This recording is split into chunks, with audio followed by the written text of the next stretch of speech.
तो हेलो दोस्तों, जैसा कि हमने पिछले एपिसोड में देखा था कि ड्रैगन आइलैंड के बाकी तीनों को जिया की कंडीशन के बारे में पता चल गया था। इसी वजह से उन्होंने फैसला किया वो अभी जाकर जिया को रोकेंगे इससे पहले कि वो ऐसा कर पाते। हालांकि वहाँ पर पहुंचकर ये जीतते हुए भी दिख रहे थे। वहीं दूसरी तरफ साओ यन लड़ाई के बीच में जिया के उन क्रिस्टल को पिघलाने की कोशिश कर रहा था जिनके बीच वो फंसी हुई थी। इसी बीच तीनों ड्रैगन किंग के बीच में सबसे powerful dragon king north island का किंग वहाँ पर आकर साओ यन से रुकने को कहता है। उसकी दुश्मनी साओ यन से नहीं थी, इस वजह से उसने साओ यन वहाँ से जाने को कहा। लेकिन साओ यन अपनी दोस्त को अकेला छोड़कर कैसे जा सकता था, इसी वजह से साओ यन ने साफ मना कर दिया। ये देखकर वो ड्रैगन किंग साओ यन पर हमला करने वाला था, लेकिन उसी समय जिया होश में आ गई और इसने अपनी एनर्जी से उस ड्रैगन किंग को पीछे हटा दिया। इस मूवमेंट पर जिया को एशियन ड्रैगन ब्लड लाइन की पावर मिल चुकी थी। हालांकि देखा जाए तो उसने पूरी पावर अनलॉक नहीं की थी, लेकिन इतनी पावर अनलॉक हो चुकी है जिससे इन तीनों ड्रैगन किंग को यहाँ से भगाया जा सके। अभी इस पार्ट की स्टार्टिंग में भी उस नॉर्थ आइलैंड के ड्रैगन किंग से कह रही थी अगर उसका हमला साओ यन को टच कर गया होता तो वो उसे यहाँ पर जिंदा नहीं जाने देती। वैसे अभी जिया की बॉडी से जो एशियन ब्लड लाइन की ओर निकल रही थी उसे महसूस करके ये लड़ाई पहले ही रुक चुकी थी, क्योंकि तीनों ड्रैगन किंग समझ चुके हैं कि अब वो कुछ नहीं कर सकते। वो नॉर्थ किंग आइलैंड का ड्रैगन तो पहले ही भाग चुका था। तभी साओ यन जिया के पास आता है और उससे पूछता है कि वो ठीक तो है, क्योंकि उसने अभी अभी ही रिकवर किया है और अचानक ही अपनी इतनी पावर का इस्तेमाल कर दिया। जिया कहती है कि वो पूरी तरह से ठीक है, लेकिन वो ये नोटिस कर पा रही थी कि अभी साओ यन की हालत ठीक नहीं है। वो करीबन 1 महीने से जिया के उन क्रिस्टल को पिघलाने के लिए लगातार अपनी एनर्जी का यूज कर रहा था, जिस वजह से उसकी पूरी लगभग एनर्जी खत्म हो चुकी है और अब उसे थोड़ा आराम करने की जरूरत है। वो यहाँ पर अपने एशियन ब्लड लाइन के एक ड्रॉप को साओ यन की बॉडी में इंजेक्ट करती है और हेसिंग से कहती है कि वो साओ यन को यहाँ से लेकर जाएं, जिससे साओ यन थोड़ा आराम कर सके। यहाँ की सिचुएशन अब वो खुद संभाल लेगी। वहाँ पर हेसिंग तुरंत ही ऑर्डर फॉलो करके साओ यन को अपने साथ लेके चले गए और जिया यहाँ पर बाकी दोनों ड्रैगन किंग से के पास आकर उन्हें समझाने लगी कि ड्रैगन आइलैंड पर ड्रैगन किंग नाम की कोई चीज है ही नहीं। यहाँ पर सिर्फ केवल एक ही चीज राज करती है और वो है ड्रैगन एम्परर और उसके लोग। साथ ही वो उन्हें वार्निंग भी देती है कि अगर उन्होंने फिर से आगे चलकर कोई प्रॉब्लम क्रिएट करने की कोशिश की तो ड्रैगन आइलैंड पर कोई भी ड्रैगन किंग नहीं बचेगा। तभी वहाँ पर खड़े हुए वो दोनों ड्रैगन किंग ये तो जानते हैं कि अभी वो जिया का कुछ नहीं कर सकते, लेकिन उन्होंने अभी भी हार नहीं मानी है। वो यहाँ पर एल्डर जूलिन को जरूर चैलेंज करके जाएंगे कि वो फिर से जरूर लौटेंगे, लेकिन अभी के लिए प्रॉब्लम सॉल्व हो चुकी थी। इसलिए सीन यहाँ पर वापस साओ यन के ऊपर आ जाता है। साओ यन को अभी सोते हुए 1 दिन हो चुका था। अगले ही दिन जब उसकी नींद पूरी होती है तो उसने सबसे पहले जिया का नाम चिल्लाया, क्योंकि 1 दिन पहले वो जिया से उसके कंडीशन के बारे में नहीं पूछ पाया था। यहाँ पर एल्डर जूलिन और हेसिंग दोनों ही तुरंत आ जाते हैं। वो साओ यन को फिर से होश में आता देखकर बहुत खुश थे।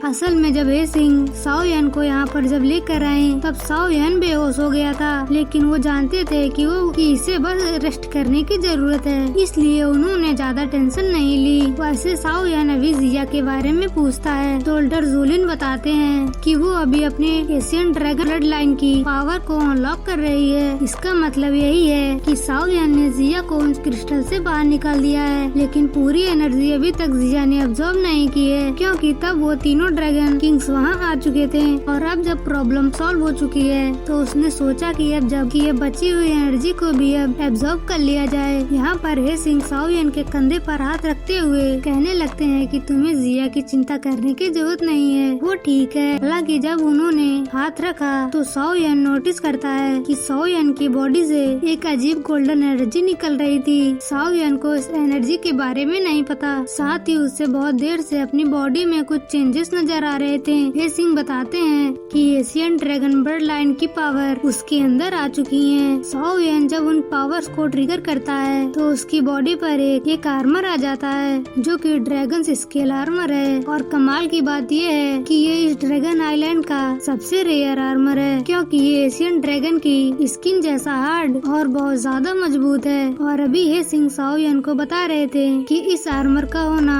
साओ यन के लिए बहुत अच्छा है। आगे चलकर साओ यन को इस आर्मर से बहुत हेल्प मिलेगी। साओ यन ये सुनकर बहुत खुश था और तभी एल्डर्स वो कहते हैं कि तुम्हें 4-5 दिन और यहाँ पर रुक जाना चाहिए, क्योंकि तुम्हारी फ्रेंड सिंगलिन अभी भी कल्टीवेशन से बाहर नहीं आई है। उससे भी अपनी प्रोसेस कंप्लीट कर दे तो फिर तुम दोनों साथ में ही यहाँ से निकलना। साओ यन भी सिंगलिन के बिना नहीं जा सकता था, इसलिए वो कुछ और दिन यहाँ पर रुकने का फैसला करता है। वैसे भी उसे यहाँ पर एक और काम निपटाना है। शाम के समय वो अकेले में 3000 बर्निंग फ्लेम को बाहर निकालता है। अगर आप लोगों को याद हो तो साओ यन ने इस फ्लेम से प्रॉमिस किया था कि ये उसे ड्रैगन आइलैंड तक पहुँचाएगा, और आज वो दिन आ चुका है। इस फ्लेम का एक मास्टर हुआ करता था जिसने सेम प्रॉमिस फ्लेम से किया था। तब ये फ्लेम ड्रैगन कमजोर था, इस वजह से वो ड्रैगन मास्टर इसे यहाँ पर नहीं ले पाया, क्योंकि रास्ता आसान नहीं था।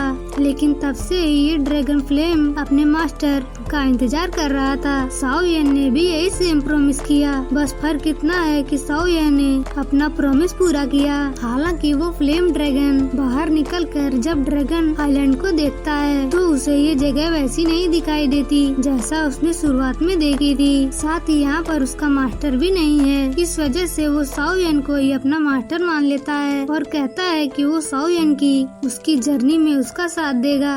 वैसे इसके बाद सीन चेंज होता है और हम देखते हैं साओ यन और ए सिंह दोनों ही थंडर वैली नाम की एक जगह पर आ चुके थे।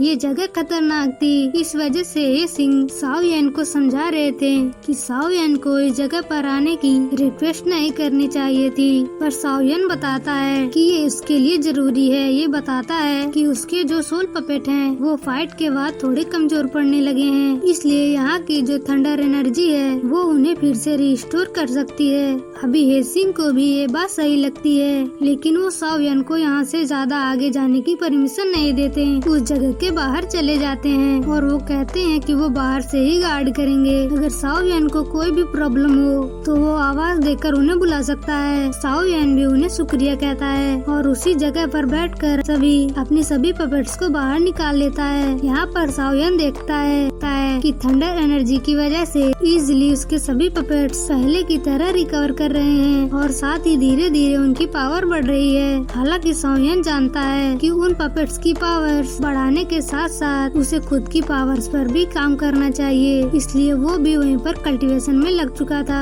वैसे वहाँ पर जो अभी थंडर एनर्जी थी, अगर नॉर्मली देखा जाए तो किसी भी कल्टीवेटर की बॉडी में के कई टुकड़े कर सकती है, लेकिन साओ यन के पास हेवनली फ्लेम है जो कि उसे प्रोटेक्ट कर रही थी। साओ यन ने सोचा कि अगर यहाँ पर मैंने हेवनली फ्लेम की मदद से इस थंडर एनर्जी को एब्जॉर्ब करूँ तो इससे मेरी बॉडी को भी कोई नुकसान नहीं होगा, साथ ही थंडर एनर्जी के कारण मेरी कल्टीवेशन भी स्पीड से बढ़ेगी। साओ यन को ये आइडिया सही लगा, इसलिए उसने तुरंत ही ये प्रोसेस शुरू कर दी। हालांकि फिर भी उसे इसमें 15 दिन पूरे लग गए अपने लेवल को अचीव करने में। साथ ही इस कल्टीवेशन में उसे बहुत ज्यादा प्रॉब्लम का सामना भी करना पड़ा, क्योंकि भले ही उस थंडर एनर्जी उसके बॉडी को डैमेज न पहुंचा रही हो, लेकिन दर्द उतना ही साओ यन को ज्यादा सहना पड़ रहा था। लेकिन फिर भी किसी तरह हेवनली फ्लेम का एक टोर्नेडो क्रिएट करके साओ यन ने बहुत ज्यादा अमाउंट में थंडर एनर्जी को एक साथ एब्जॉर्ब किया और लगभग 15 दिन में डोजन 5 स्टार थंडर को अचीव कर लिया। साथ ही साओ यन देखता है उसके सभी सोल पपेट अब पहले की तरह रिकवर कर चुके हैं और साथ ही उनका लेवल भी इंक्रीज हो चुका है। साथ ही उसका जो डीमन सोल पपेट था वो भी अब पूरी तरह से ठीक है और साथ ही उसकी पावर भी बढ़ गई है। हालांकि साओ यन जब खुश हो रहा था तभी उसकी नजर वहाँ पर नीचे थंडर पूल पर पड़ी। ये एपिसोड यहीं पर खत्म हो जाता है।